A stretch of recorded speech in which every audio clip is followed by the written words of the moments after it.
Welcome back, guys, to the Arcana ASMR. I'm your host, Bill Gold, and today we are continuing with our subclass journey. We're doing the acrobat made by Corpsefire. This is a Rouge subclass. I've already read through it because I got a call in the video that I was reading. It's a decently short one, so, yeah. Not all entertainers are bards and actors. Some live for dangers of daring stunts and high stakes, feats of physical perfection.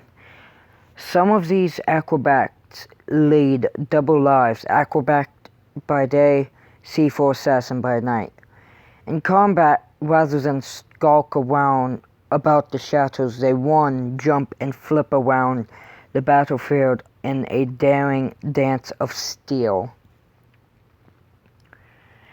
Acrobatic maneuvers.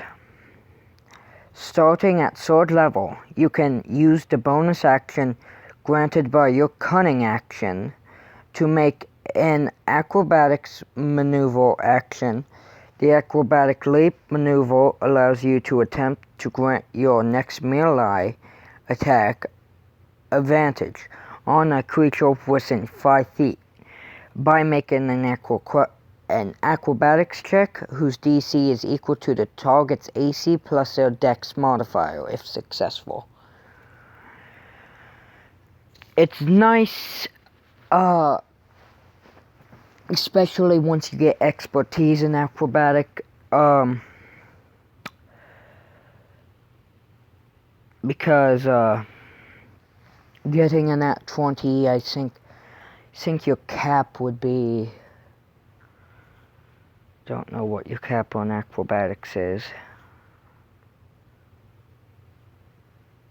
So, well, it doesn't matter because I don't remember what's the cap. Starting at 9th level, you can throw a number of daggers equal to your number of sneak attack dice. Roll each dagger throw as a separate attack. It's nice. I wish that it had, like a limit, because it kind of seems powerful. Like an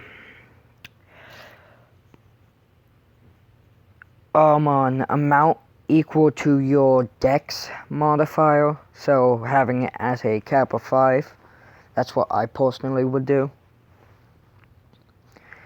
Dazzling performance. By 13th level, your feats of acrobatics leave your enemies captivated by your performance.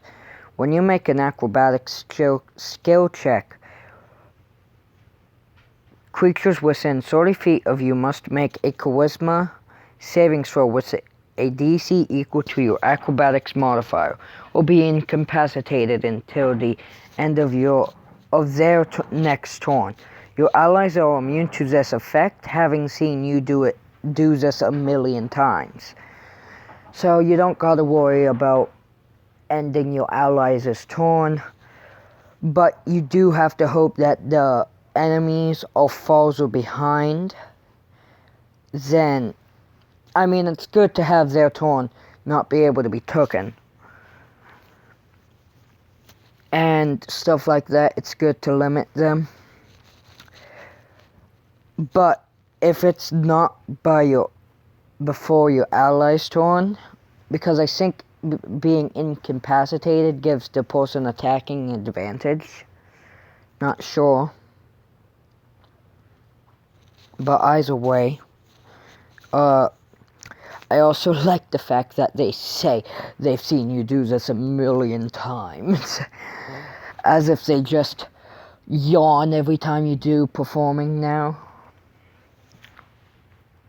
Anywho, Ringmaster. When you reach 17th level, you have mastered the art of the dagger toss. Your daggers now deal 2d4 damage when thrown. You may also perform an acrobatic feat so as to appear as if you have cast the spell Cloud of Daggers. You may perform an acrobatics check. The spell level you cast, quote unquote, Cloud of Daggers, is equal to 1/4 of your acrobatics check rounded down, capping at 9. This spell is not considered magical, and the creature's roll for the dazzling performance feat at the end of the spell, unquote unquote. I think it's a great class. Subclass, rather. It gives you, like, a good reason to, do these kind of things. It gives you more flavor. It also gets rid of the stereotype that rogues just go in the shadows, attack, go back into the shadows. Which, honestly, I don't like this stereotype. But, yeah. Let's read some of the comments because this video is short. Hey there, great idea. With this one, just a few questions. The first is about acrobatic maneuvers. It seems like it lacks versatility and the essence what it means to be an acrobat.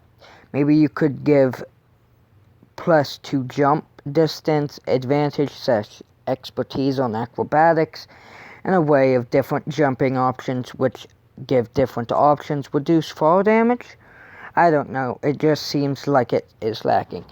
I would say reduce fall damage, because as an acrobat, I would say that your fall damage, like, not like a big amount, where it's like 40, but maybe like at level 20, you have that. Because I feel like an acrobat should be able to take less damage or something, because you're risky and stuff like that. So, like, maybe not at sword level. Well, maybe at sword level, like, you get an extra 5 feet. At 13th level, or whenever the next level is, you get another 5 feet. And then, how many are there? Hold on. 1, 2, 3, 4. So, at 17th level, you have a 40 fall damage. Rather than, you know. The only other is about Flash of Steel. It is a really cool looking ability, but to have a limited number of times seems, but to have no limited number of times seems really powerful. I hate using OP because honestly most things are workable if there is a great idea behind them. Otherwise, what's the point of D&D? Yes. Being able to throw up to 10 daggers every round at 20th level without cooldown averages to about 90 damage, providing all attacks hit with a 20d4 plus 50 from dex bonus. And let's not forget crits. There's more than the average fighter, and this is a rogue we're talking about. Plus, if the acrobat ever learns the secret to Hex or Hunter's Mark, oh god, spells Insmodius save us all, it would come to an average of 120 damage a round, and that's without any crits or multi-classing into one Hexblade, in which case the damage can ramp up to 180 with the Hexblade's course on. Even without the added chance of crits 19 through 20, this is a problem with spreading out damage over so many attacks. Maybe there should be a cap, say twice a long rest, I don't know, please let me know. I agree, because then you're gonna be doing more damage than even a 9th level spell, I think. Because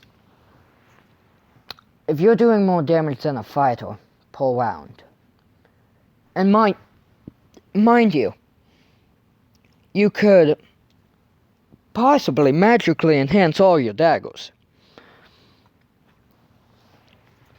to where they do more damage. You just gotta find the right person. So it could be even more damage. So yeah. Acrobatic maneuvers is really underpowered. Maybe make it a DC 15 or half the target's AC, which is lower. Flash of Steel is good, but maybe it half the player's sneak attack dice, just so the rogue doesn't end up outdoing everyone else's attacks per round. Dazzling Performance has a relatively low DC, but the effect devastating, maybe up to the DC of 8 plus your proficiency plus dex. So yeah, so the DC is higher at 20th level. It's only 13, which most enemies can beat with ease. Incapacitated is a bit too harsh. Maybe make those affected stunned instead. The Wing Master feature is a great idea, but reliable talent makes it so that the base level of Cloud of Daggers spell is 5th. That means that it will do 10d4 damage per cast. I would suggest only allowing it to be done once per short or long rest, just so it can't be abused every turn. Paired with sneak attack, all of these are devastating, so I would say just tune down the damage a bit. Love the idea though. It's a really great concept, just requires some fine tuning. I agree. Great idea. The DC should be maybe higher. Like what was it? Bad Bovine. I feel like I've seen this person before. Bad Bovine. Tell me in the comments if we've seen this person's ISO comment or even a subclass before. So yeah, great class, great concept. I think it's great. I hope you guys thought it was great. And remember to like and subscribe, do all the YouTube stuff, ring the bell. And I'll be seeing ya.